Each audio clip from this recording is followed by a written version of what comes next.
রহিম আসসালামু আলাইকুম। আশা করি সকলে ভালো আছেন। ইমিডিয়েট পিচ ঢালাই রাস্তার একদম নিকটে সুন্দর একটা বাড়ি সহ জমি বিক্রি করা হবে। 5 শতাংশ জমির উপরে 3টা রুম সহ এই জমিটা বিক্রি করা হবে। এটা দুই দিকেই পিচ ঢালাই রাস্তা গেছে, এইদিকে প্লট আকারে জমি বিক্রি হইতেছে। এই রাস্তাটা 12 ফিট পাবেন প্লটের এখান দিয়ে আইসা একদম ওই জমি পর্যন্ত আমি ভিতরে চলে যাব, দেখাবো। এদিকে প্লট আকারে জমি বিক্রি হইতেছে আশেপাশে সব। এই যে এদিকেও আপনার এই যে প্লট বিক্রি হচ্ছে। ওদিকে সামনে হচ্ছে নোয়াশপল্লী রিসোর্ট, এইদিকে রিসোর্টের কাজ চলতেছে। আপনার এইখানে হচ্ছে একটা রিসোর্টের জমি বিক্রি করা হয়েছে। সব মিলিয়ে এই যে এইখানে আছে 5 শতাংশ জমি, স্কোয়ার একটা জমি, স্কোয়ার জমির ভেতরে এইরকম হাফ বিল্ডিং করে রুমটা করছে।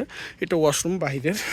আর এই যে এখানে সাপ্লাই সাবমার্সিবল যেটা বলে, এটা এখানে করা এইগুলা আছে। এই যে এখানে রুম সিস্টেম, ফ্ল্যাট সিস্টেমের রুম করছে। এই যে একটা রুম, এটা হচ্ছে কমন স্পেস, এটা ওয়াশরুম রুমের ভিতরে, এটা কিচেন স্পেস। এই আর একটা রুম, এই আর একটা রুম, টোটাল 3টা রুম। এই সম্পূর্ণ প্যাকেজটি বিক্রি করা হবে। রুম কিন্তু কমপ্লিট, এরা ভাড়া ছিল, এখানে ভাড়া চাহিদা আছে, ওনারা চলে যাচ্ছে, বিক্রি করবে সেই সুবাদে। এই যে এই রুমটাও কমপ্লিট, সবগুলো রুমই কমপ্লিট, ওনারা থাকতো, এখন ওনারা চলে যাচ্ছে সেই সুবাদে।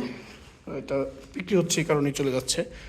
এই যে এটা ওয়াশরুম, কিচেন স্পেস, এই সব সহ এই জমিটা বিক্রি করা হবে।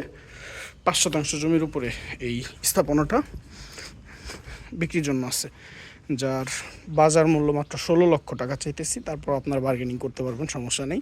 16 লক্ষ টাকায় এত সুন্দর একটা পজিশনের বাড়িসহ জমি, এটা খুবই দুষ্কর্য। এটা হচ্ছে রামচন্দ্রপুর মৌজা, কি রামচন্দ্রপুর মৌজা, মৌজা কি, মৌজার নাম কি? আচ্ছা এই কইতাছে, আমি কি কমু। আচ্ছা যাই হোক, এখানে একটু আছে, আমি ম্যাপ লোকেশন আপনাদের দিয়ে দেবো। এটা ফুলবাড়ি ইউনিয়নেই পড়ছে। এটার এই রাস্তাটা চলে গেছে ফুলবাড়ি বাজারের দিকে, এদিকে চলে গেছে নোয়াশপল্লির দিকে। এটা আসলে দেখলে আপনাদের আশা করি পছন্দ হবে। পছন্দ হলে অবশ্যই আমার সাথে যোগাযোগ করবেন। ধন্যবাদ, আসসালামু আলাইকুম।